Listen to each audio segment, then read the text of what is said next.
So we can simply write select star from and then name of your table, so employer underscore TBL. And now make sure that in the case of available databases, you are seeing name of the database in which you are working currently. Most of the times master will be written here, and you will see a red line or you will see some error in your database or in your table names.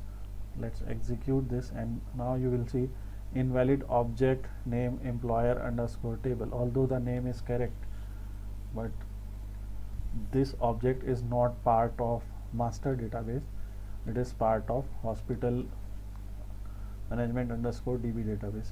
Now you can execute this query, and now you will see that an empty query is written here. We don't have any values in this table.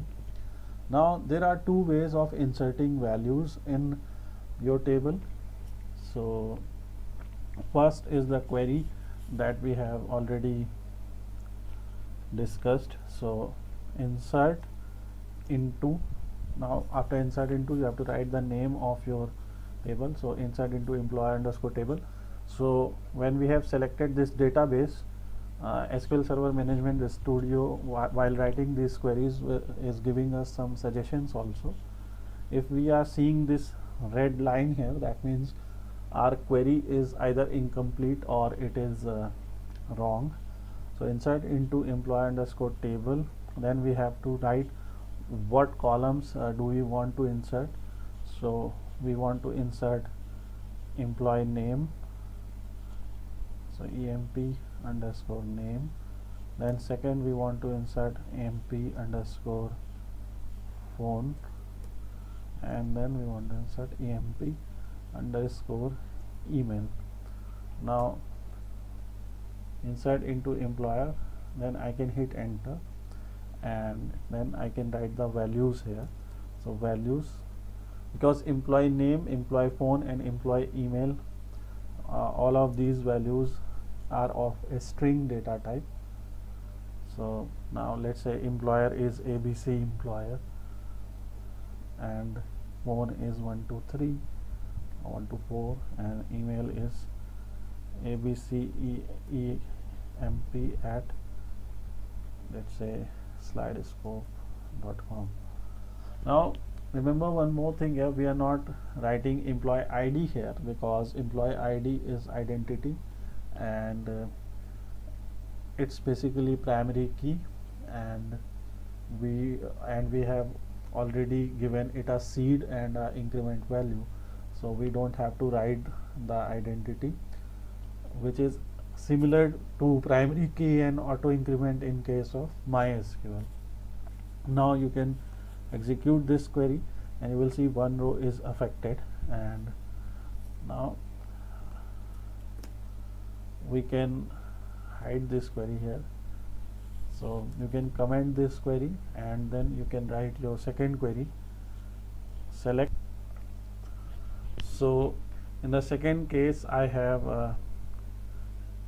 am hiding this query here, select a star from employer table, and I am writing this query here, insert into employer table. So I am inserting another value here, and so we can write any number of queries, and then the hidden query will not be executed and the live query will be executed. And you can see one row is affected here. And now again let's hide this and make it live, and then execute it, and then you will see that we have two employers now. And this is one way of inserting data in your MS SQL Server tables. There is another way. We can use the GUI here, and you can select this table and you can click edit top 200 rows here. This will give you this particular option can be used to edit the records as well as create new records. So let's say we are adding another employer here, UVW employer, UVW employer, and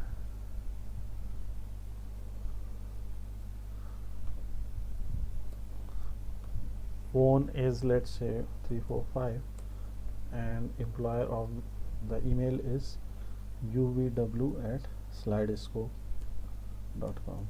Hit enter, and now you will see this 3 is automatically created here, and because this is identity, it is auto increment here.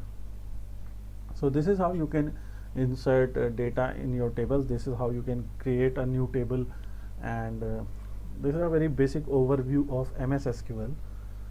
You will find it very much similar to what we were doing in PHPMyAdmin. There's simple difference between the interface only.